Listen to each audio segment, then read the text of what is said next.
প্রিয় দর্শক, সাজ্জাদ কাদেরের প্রীতি এবং শুভেচ্ছা নিন। এই মুহূর্তে আপনাদের সামনে কথা বলতে এসেছি। মূলত কথা বলবো সেনাপ্রধানকে উদ্দেশ্যে। সেনাপ্রধান, আপনাকে বলছি, দেশটাকে বাঁচান। আজকে সকাল সকাল এই প্রসঙ্গটি অবতারণা করবার প্রধানতম কারণ হচ্ছে গতকালকে আমরা একটি গুরুতর মব ক্রিয়েট করতে দেখলাম। সাবেক প্রধান নির্বাচন কমিশনার KM নুরুল হুদার সাথে যে ধরনের আচরণ করা হলো, মব সৃষ্টিকারীরা যে ব্যবহারটা করলেন, তাতে আমরা বাংলাদেশের মানুষ মর্মাহত হয়েছে। আজকে একটা বছর হয়ে গেছে, তারপরেও সামাজিক বিশৃঙ্খলা বন্ধ হচ্ছে না, মব বন্ধ হচ্ছে না। সেনাপ্রধান জেনারেল ওয়াকারুজ্জামানকেই আমরা কাঠগড়ায় দাঁড় করাতে চাই, এবং শুধু কাঠগড়ায় দাঁড় করাতে চাই না, আমরা তাকে দায়িত্ব দিতে চাই। তিনি তো দায়িত্ব নিয়েছিলেন, কিন্তু দায়িত্ব নিয়েও নেননি। তিনি 5 অগাস্ট 2024 সালে বলেছিলেন, আমি দায়িত্ব নিচ্ছি। এরপরেও বিভিন্ন বক্তব্যে বিভিন্ন সময়ে সেনাবাহিনীর পক্ষ থেকে বলা হয়েছে কোনো প্রকার মব বরদাস্ত করা হবে না।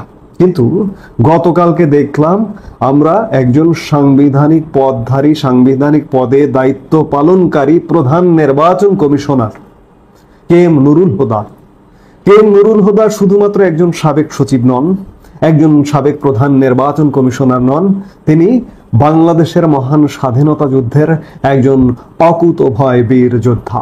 তিনি আমাদের 9 নম্বর সেক্টরের সাব সেক্টর কমান্ডার হিসেবে দায়িত্ব পালন করেছিলেন, এবং মুক্তিযুদ্ধ কালে তিনি ক্যাপ্টেন হুদা নামেও পরিচিত। সেই মানুষটি, আমি সবকিছু বাদ দিলাম, তিনি একজন সাবেক সচিব, সাবেক প্রধান নির্বাচন কমিশনার, একজন বীর মুক্তিযোদ্ধা, তিনি একজন সিনিয়র সিটিজেন। সম্ভবত তার বয়স এখন 77 বছর। এই বয়সের একজন নাগরিকের সাথে গতকালকে যে আচরণটা করা হলো কিছু বস্তিবাসী, তাতে আমরা মর্মাহত, ক্ষুব্ধ, সংক্ষুব্ধ। KM নুরুল হুদা দায়িত্ব পালন করেছেন প্রধান নির্বাচন কমিশনার হিসেবে, একটি সাংবিধানিক পদ। এই পদে দায়িত্ব পালন করতে হলে মন গড়া কোনো দায়িত্ব পালন করা যায় না, সংবিধানের আলোকের থেকেই দায়িত্ব পালন করতে হয়। খুব মজার বিষয় দেখলাম যে এটি গতকালকে যারা করেছে তাদের স্লোগানে যেটি দেখলাম যে তারা স্বেচ্ছাসেবক দলের কর্মী। গতকালকে সকাল দিনের প্রথম ভাগে বিএনপির পক্ষ থেকে, বিএনপির জাতীয় কেন্দ্রীয় নির্বাহী কমিটির পক্ষ থেকে বিগত 3টি নির্বাচন কমিশনের সাথে যারা যুক্ত ছিলেন, প্রধান নির্বাচন কমিশনার এবং নির্বাচন কমিশনারগণ 2014, 2018 এবং 2024, এই 3টি নির্বাচন কমিশনে যারা নেতৃত্ব ছিলেন, তাদের এগেইনস্টে বিএনপির জাতীয় নির্বাহী কমিটির একজন সদস্য মামলা করেছেন।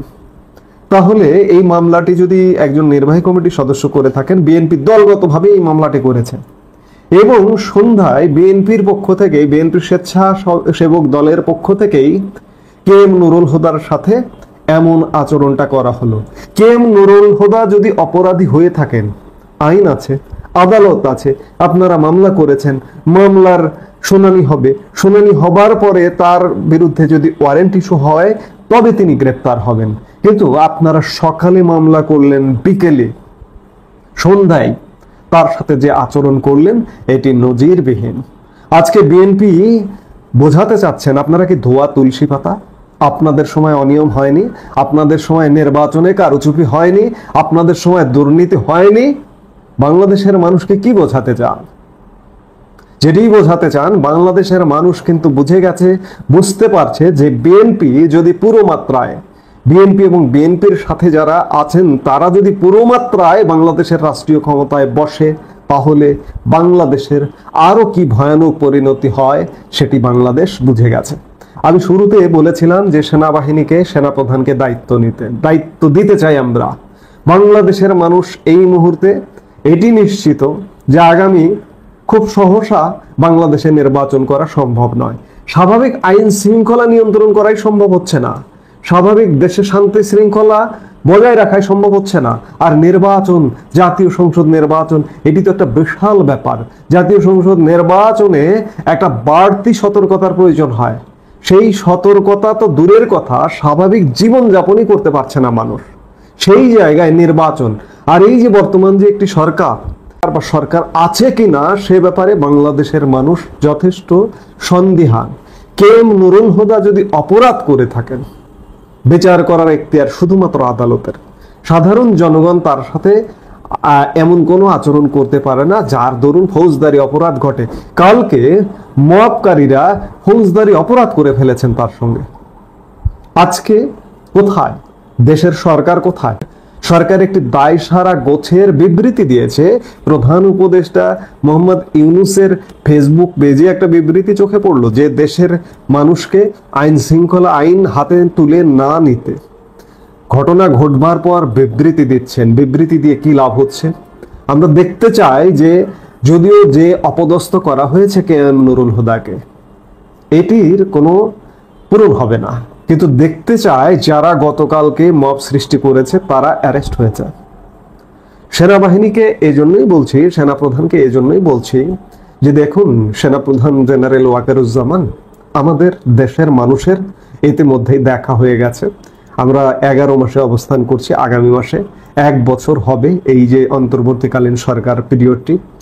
এই সরকার কি করতে পারবে বা কি করতে পারে এটি আমাদের অন্ততপক্ষে দেশের নাগরিকদের বোঝা হয়ে গেছে। সেই জায়গায় এই সরকারকে দিয়ে আমরা দেশের আইন শৃঙ্খলা স্বাভাবিক রাখা, আগামী নির্বাচন করা, এগুলো আর প্রত্যাশা করি না। তাই আমাদের সাধারণ মানুষের একান্ত প্রত্যাশা যে আপনি দায়িত্ব নিয়েছেন, আপনার বাহিনীর পক্ষ থেকে বারবার বলা হয়েছে যে মব সহ্য করা হবে না, আপনি দায়িত্ব নিয়েও মব হচ্ছে, মব সহ্য করা হবে না তবুও মব হচ্ছে। আমি জানি, আমরা জানি যে সেনাবাহিনীর সীমাবদ্ধতা আছে, আর সেনাবাহিনী দেশের প্রধান আইন শৃঙ্খলা রক্ষাকারী বাহিনী নয়। সেনাবাহিনীর কাজ দেশের স্বাধীনতা সার্বভৌমত্ব বজায় রাখা, দেশের স্বাধীনতা সার্বভৌমত্ব হুমকির মুখে পড়লে তার বিরুদ্ধে অ্যাকশনে যাওয়া। কিন্তু দেশের প্রত্যাহিক আইন শৃঙ্খলা নিয়ন্ত্রণের দায়িত্ব পুলিশের। সেই পুলিশ আজও সঠিকভাবে কাজে নামতে পারেনি, এ ব্যাপারে আর কোনো সন্দেহের অবকাশ নেই। এখনো যেহেতু প্রায় 1 বছর হতে চললে, এখনো যেহেতু মব হচ্ছে, সেহেতু বুঝেই নিতে হবে। এবং পুলিশের সামনে মব হচ্ছে। গতকালকে পুলিশের সামনে কে এম নুরুল হুদাকে হেনস্থা করা হয়েছে। তাহলে বুঝুন যে পুলিশ আসলে কাজ করছে না। কেন কাজ করছে না? পুলিশের মধ্যে একটা ভীতিকর অবস্থা বিরাজমান। কে কোন বিষয়ে কার বিরুদ্ধে অ্যাকশন নেবে, এই অ্যাকশনের ফলাফলটা কি হবে, পুলিশ এই ভয়ে পুলিশ ভীত, যার কারণে পুলিশ কাজ করছে না। সেনাবাহিনীর সীমাবদ্ধতা কোথায়? সেটি হচ্ছে যে সেনাবাহিনী, আমি আগেই বললাম যে প্রধান আইন শৃঙ্খলা নিয়ন্ত্রণকারী কর্তৃপক্ষ নয়। সেনাবাহিনী হচ্ছে একটা সহায়ক ফোর্স। সেই সহায়ক ফোর্সটাও খুব সীমিত। সারা বাংলাদেশে 30,000 করে সেনাবাহিনীর শিফটিং ডিউটি করে। এক শিফট নামে, এক শিফট উঠে যায়, আবার এক শিফট নামে, এইভাবে দায়িত্ব পালন করে। কাজেই এই প্রায় 20 কোটি, 18-20 কোটি জনসংখ্যাকে নিয়ন্ত্রণ করা, সুরক্ষা দেওয়া, আইনের আওতায় আনা, তাদেরকে মাত্র 30,000 সৈন্য দিয়ে এটি এক প্রকার অসম্ভব। এই অসম্ভবকে সম্ভব করতে হলে খুব কঠোর পদক্ষেপে যেতে হবে। এক প্রকার যদি বলতে হয় যে আজকে দেশের যে অবস্থা, আমরা মার্শাল ল চাই না, তারপরেও মার্শাল ল বা জরুরি অবস্থা জারি করে হলেও যে এই ধরনের বাংলাদেশে কোনো ধরনের অপরাধ ঘটবে না, জরুরি অবস্থা জারি করে হলেও একটা পরিবর্তনশীল প্রেক্ষাপট তৈরি করুন। এই সরকারকে বাদ দিয়ে দিন, এই সরকার পারবে না। এই সরকার কোনোভাবেই দেশের প্রতি দায়িত্বশীল ভূমিকা পালন করতে পারবে না। সেই জায়গায় সেনাবাহিনী দায়িত্ব নিন, এবং দায়িত্ব নিয়ে পুরো ব্যবস্থাটাকে সংস্কার করে, পুরো ব্যবস্থা সংস্কার বলতে শুধুমাত্র নির্বাচনের জন্য যে পরিবেশটা তৈরি করা দরকার সেটির সংস্কার বলছি। সংস্কার করবে পার্লামেন্ট, সংস্কার করবে রাজনীতিবিদরা, সংস্কার করবে রাজনৈতিক দল। শুধুমাত্র নির্বাচন করবার জন্য দেশে যে পরিবেশটা করা দরকার সেটি করতে হবে। করে সেনাবাহিনীর তত্ত্বাবধানে একটা নির্বাচন দিন, অবাধ, নিরপেক্ষ এবং সুষ্ঠু, কোনো বিশেষ পক্ষের দিকে দৃষ্টি না দিয়ে সুষ্ঠু নির্বাচন। দেখুন কে ক্ষমতায় আসে। সব দলের সমান, আওয়ামী লীগ, বিএনপি, জামাত যদিও কথা আছে স্বাধীনতা বিরোধী, মুক্তিযুদ্ধ বিরোধী, তারপরেও জামাত ঠিক আছে। বাংলাদেশের মানুষ সিদ্ধান্ত নেবে জামাতকে রাখবে না রাখবে। জোর করে নিষিদ্ধ করার পক্ষে আমিও নয়। সেই জায়গায় জামাতও নির্বাচন করুক, এনসিপি নির্বাচন করুক, সবাই নির্বাচন করুক, সবাই নির্বাচন করে একটা নির্বাচিত সরকার আসুক। সেই পরিবেশটা তৈরি করবার জন্য হলেও সাময়িকভাবে সেটা 3 মাসের জন্য হোক, কিংবা যদি পুরো পরিবেশটা তৈরি করার জন্য আরেকটু বেশি সময় লাগে সেটিও নিন। তারপরেও সেনাবাহিনী, সেনাপ্রধান দায়িত্ব নিন। এই মুহূর্তে এছাড়া আর কোনো উপায় নেই। দেশের বেশিরভাগ মানুষ প্রত্যাশা করছে, কামনা করছে সেনাবাহিনী দায়িত্ব নিন। দায়িত্ব নিয়ে একটি নির্বাচন করে দিয়ে ব্যারাকে ফিরে যান। এছাড়া বাংলাদেশের স্বাধীনতা, সার্বভৌমত্ব বিপন্ন হয়ে যাবে, কেউ রক্ষা করতে পারবে না। এজন্য বিনীতভাবে বাংলাদেশের বেশিরভাগ মানুষের পালসটা বিভিন্নভাবে আমরা যাচাই করেছি, করবার চেষ্টা করেছি। শুধুমাত্র দলীয় দল কেন, অন্ধ ছাড়া দেশের প্রত্যেকটি মানুষ চায় না যে দেশে এই পরিস্থিতি চলুক, কিংবা গতকালকের ঘটনায় বাংলাদেশের মানুষ বেশিরভাগ মর্মাহত হয়েছে। সেই জায়গা থেকে সেনাবাহিনীর দায়িত্ব নিয়ে দেশ উদ্ধার করুন। এছাড়া এরপরেও যদি আপনারা দায়িত্ব না নেন তাহলে বাংলাদেশের মানুষ এমনিতেই প্রত্যাশা ছেড়ে দিয়েছে। আমি বরাবর সেনাবাহিনীর পক্ষে কথা বলি, যৌক্তিক কথা বলি যে সেনাবাহিনীর অনেকটা হাত পা বাধা ছিল বা বাধা আছে নানান কারণে, কিন্তু মানুষ বিশ্বাস করে না। মানুষ আমাকেও গালি দেয় যে আপনি সেনাবাহিনীর পক্ষে কথা বলেন, সেনাপ্রধানের পক্ষে কথা বলেন, কিন্তু আমি কার পক্ষে কথা বলবো? সেনাপ্রধান, সেনাবাহিনী দেশের আইনি ভিত্তির উপর নির্ভর করে গঠিত। সেনাপ্রধান সাংবিধানিক নিয়ম অনুযায়ী, দেশের প্রচলিত আইন অনুযায়ী নিয়োগপ্রাপ্ত। কাজে আমি তার পক্ষে কথা বলবো। আমার সর্বশেষ প্রতিষ্ঠান, সব প্রতিষ্ঠান ধ্বংস হয়ে গেছে, এই মুহূর্তে শুধুমাত্র সেনাবাহিনী বেঁচে আছে, জেগে আছে, এবং শেষ পর্যন্ত সেনাবাহিনীর বাঁচাতে হবে।